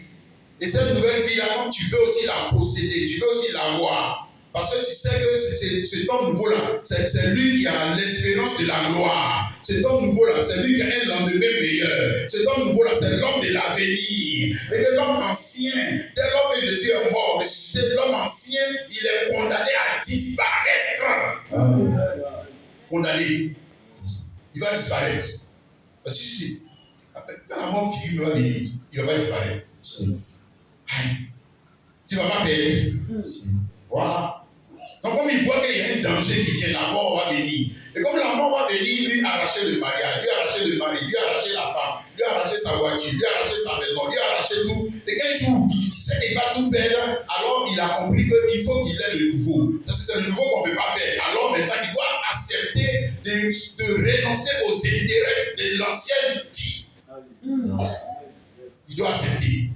Amen. Parce que nous avons vu dans le baptême, ce qu'il a dit, c'est le baptême d'eau. Le baptême d'eau, c'est un type. C'est un type. Donc, mort par la foi. J'accepte de mourir aux intérêts égoïstes de l'homme ancien, aux caprices de l'homme ancien, aux désirs de l'homme ancien, aux convoitises de l'homme ancien. J'accepte de mourir. Je renonce. Je renonce. Je renonce même ce qui est légitime. Regardez les Paul là. Regardez les Paul là. Les Paul là, ils ont renoncé au mariage. Même ce qui est légitime. Même ce qui est légitime. Si c'est ce que Dieu veut, oui, j'accepte. J'accepte. Parce que je veux le nouveau. Je veux la nouvelle vie là aussi. Je veux le trésor là aussi. Je veux la nouvelle maison.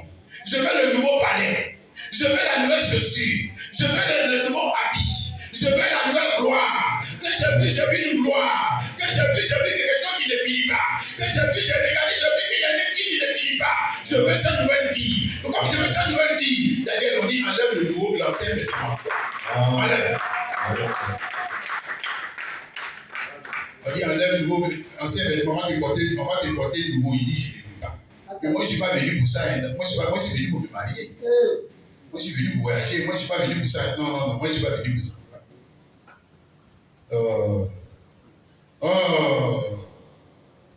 Lis 1 Pierre 2, le verset 4 à 5.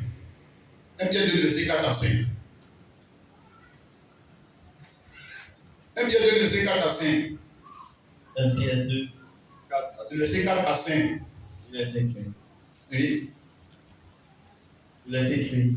Approchez-vous de lui, Oui. pierre vivante, rejetée par les hommes, mais choisie et précieuse devant Dieu. Oui. Vous-même, comme des pierres vivantes, édifiez-vous pour former une maison spirituelle, saint sacerdoce, oui, afin d'offrir des victimes spirituelles agréables à Dieu par Jésus-Christ. Amen.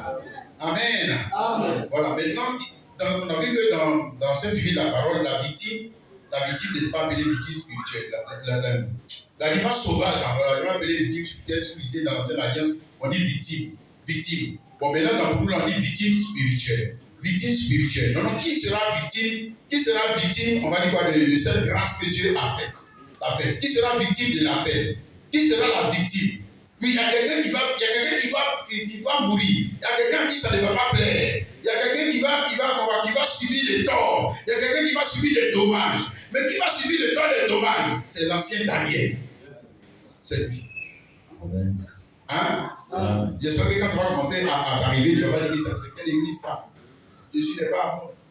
Moi, je pensais que pourquoi il a enlevé mon mari? Pourquoi il a enlevé ma femme? Hein? Lui-même, là, c'est papa chez lui. Il ne sait pas que c'est mon papa là qui payait mes études.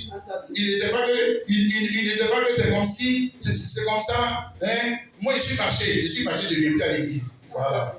Prends ta misérable Bible et puis va. Va où tu veux. C'est ça. Va. Va. Hein? Ouais. C'est ça?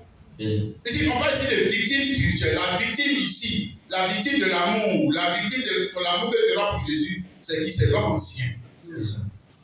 Oui. J'espère que c'est l'homme ancien, c'est pas l'homme nouveau qui est la victime. Hein? Des retards, des absences, de ton égoïsme et tout ça. Qui est victime de ça? C'est l'église qui est victime. C'est l'église qui est victime. Donc c'est l'homme nouveau qui est victime. Ok?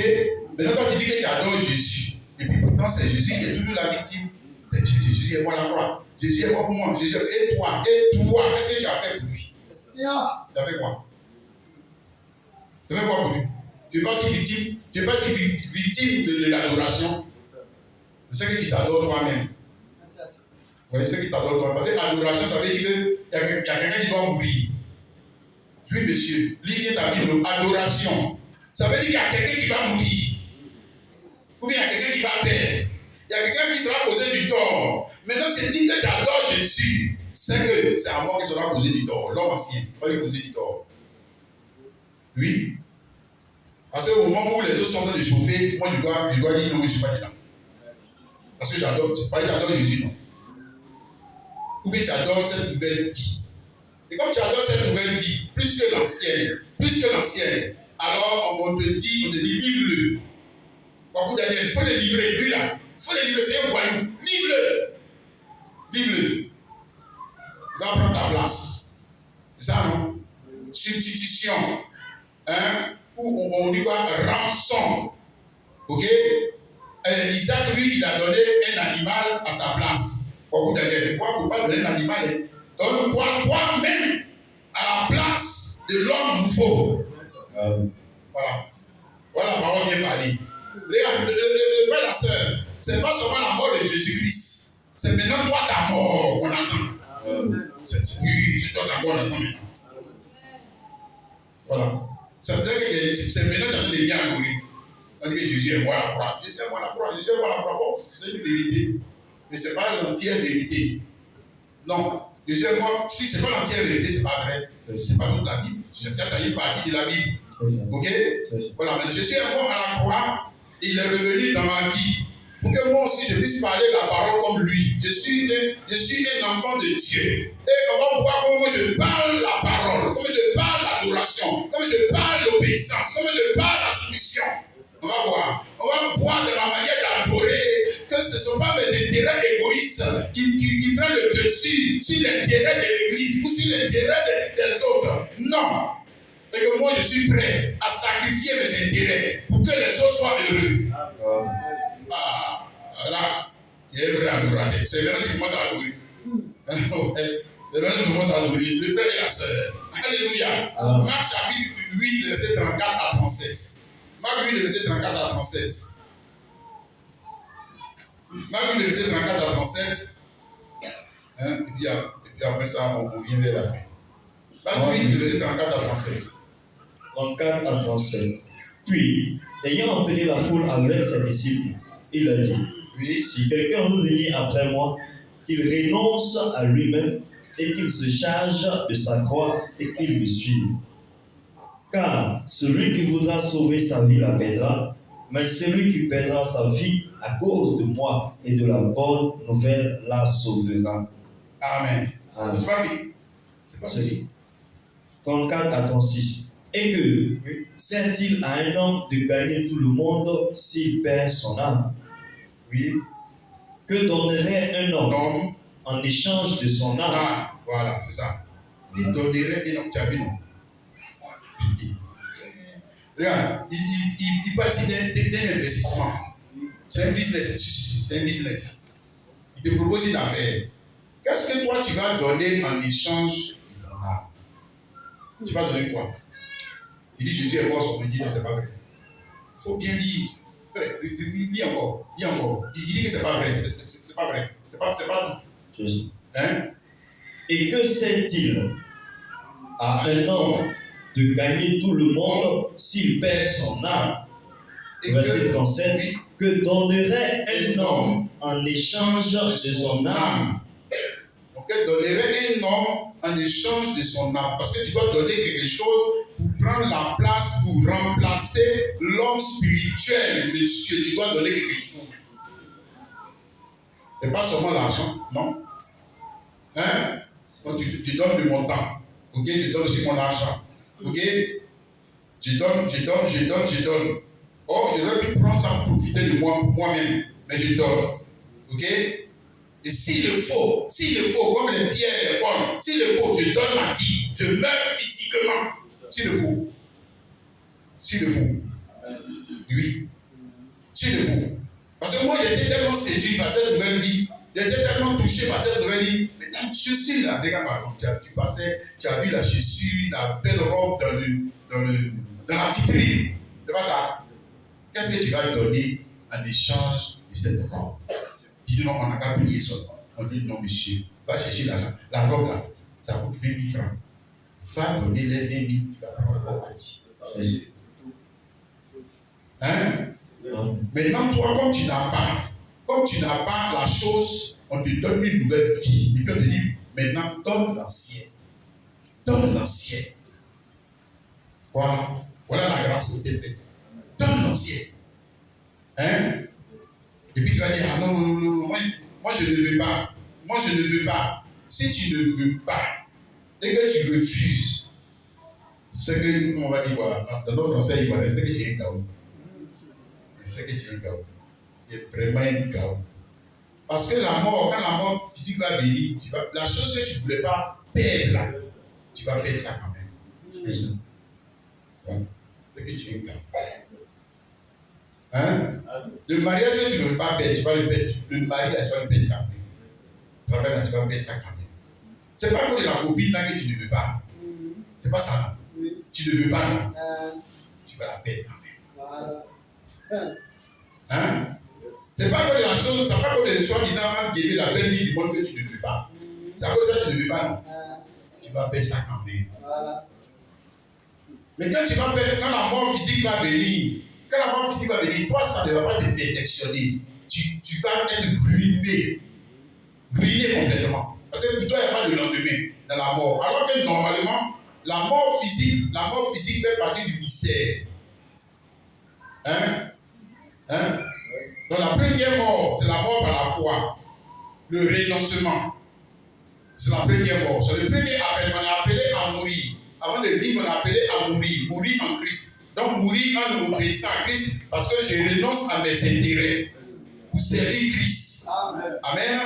C'est la première mort. Donc je quitte mon pays, je quitte ma patrie, je quitte la maison de mon père, je quitte la généalogie de mes parents, les fétiches, etc. Je renonce à cette vie. Et puis maintenant je viens. Ça c'est la première mort. Elle est morale, elle est spirituelle. Amen. Si je refuse parce que je dis non, c'est les fétiches de mes parents. Et ça, c'est les affaires des blancs. C'est les affaires des blancs. Nous, c'est les danseurs des golis. Bon, continue de danser ton goli. La mort physique va venir. Tu vas perdre. Tu vas tout perdre. Ok? Et comme toi, tu n'es pas en Christ, il n'y a pas de lendemain pour toi. Il n'y a pas de nouvelle vie pour toi. Tu vas tout perdre, tout perdre. Alors que comme je t'ai dit, normalement la mort physique fait partie de la relation du mystère. Maintenant, papa Jésus-Christ, même comment a-t-il été perfectionné? C'est la mort physique. C'est pas qu'il n'est pas mort par la foi, non.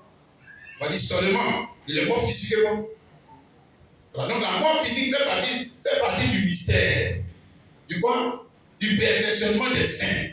Amen. Alléluia. Amen. Philippiens 1, verset 21, c'est pour ça Paul dit ceci en Philippiens 1, verset 21. Philippiens 1, 21. Philippiens 1, 21. Car Christ est ma vie et la mort m'est un gain. Voilà. Donc Christ est ma vie Christ est ma nouvelle vie. Ok? Dans ce cas-là, la mort devient quoi? Un gain. Christ n'est pas la nouvelle vie. Dans ce cas-là, la mort devient quoi? Une perte, une ruine. Une ruine. Tous les pasteurs n'ont pas venir prier pour toi. Il n'y a rien qui va sortir dans ça. Rien. Tu es une incrédule. Ta mort par incrédulité là, va rien te donner. Rien. Au contraire, ça va te ruiner. Amen. Mais Paul lui dit que la mort met un gain. Alors que nous savons tous qu'avec la mort, comme je te l'ai dit, tu perds ta femme. Si ta femme meurt, tu l'as perdue. Avec la mort, tu perds ton mari. Ok?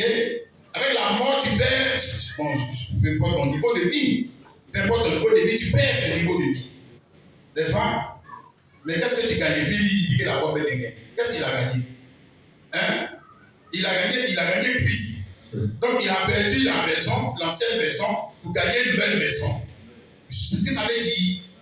Il a perdu l'ancienne vie, mais il a gagné une nouvelle vie.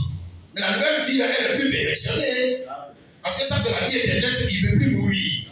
Il ne peut plus souffrir. Il ne va plus aller aux toilettes. Il ne va plus dire que je suis fatigué. Aujourd'hui, je suis fatigué. Non, ça c'est fini. Ça c'est fini. Alléluia. Amen et amen. Donc avec la mort, nous sommes maintenant dans le perfectionnement des saints par le remplacement. Le remplacement continue. Ok?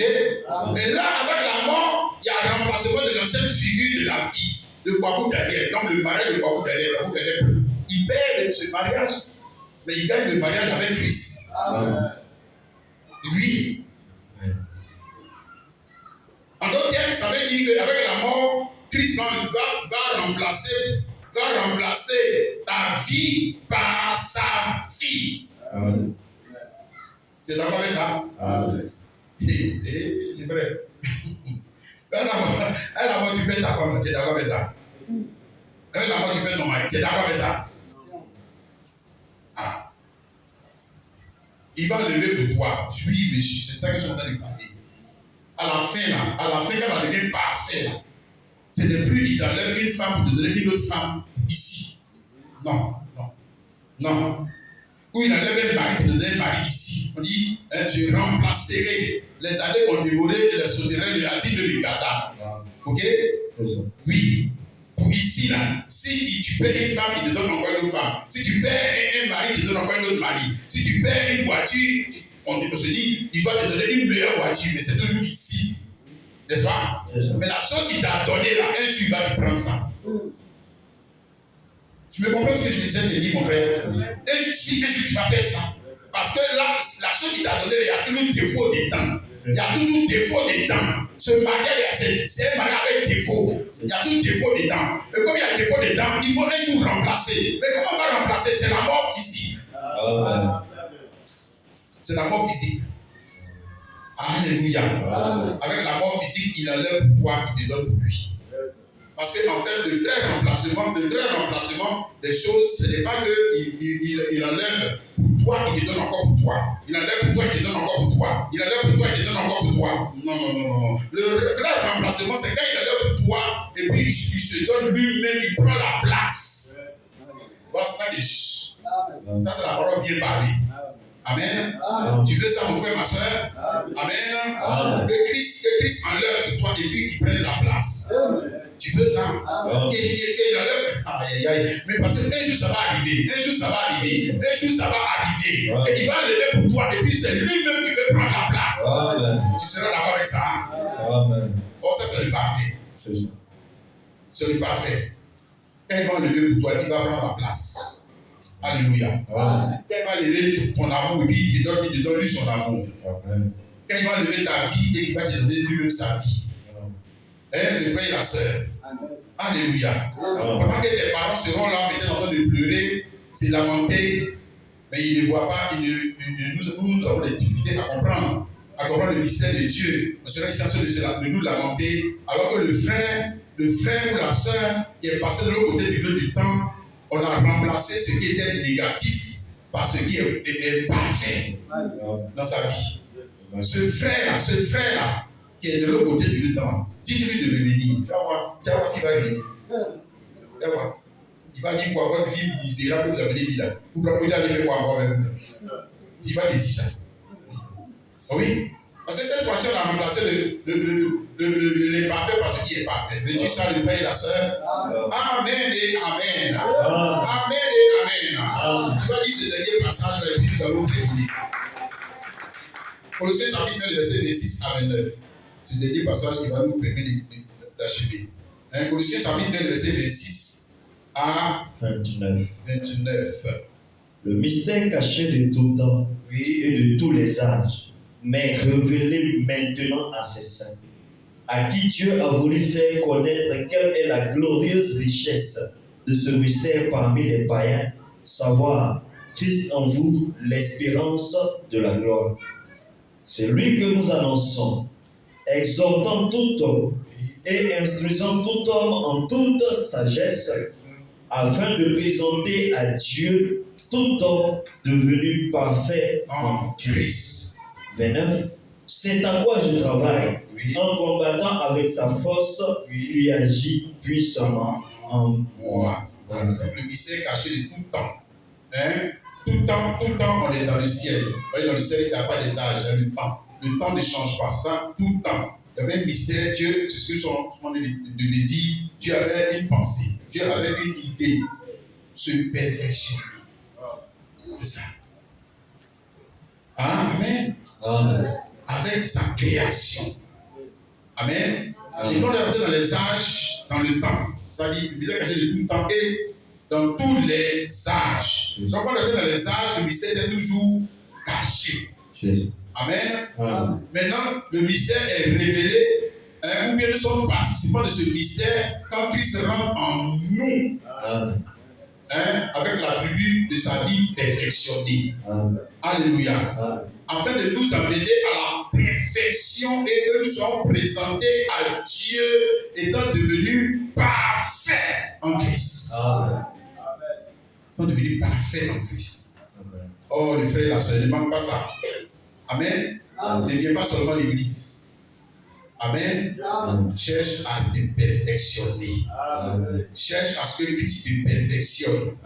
Accepte qu'on te perfectionne.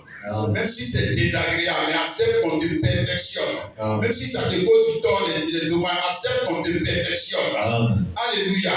Plus tu seras perfectionné, mieux toi aussi tu pourras perfectionner la vie des autres. Moins tu seras perfectionné, moins tu pourras perfectionner la vie des autres et tu vas d'ailleurs dégrader la vie des gens.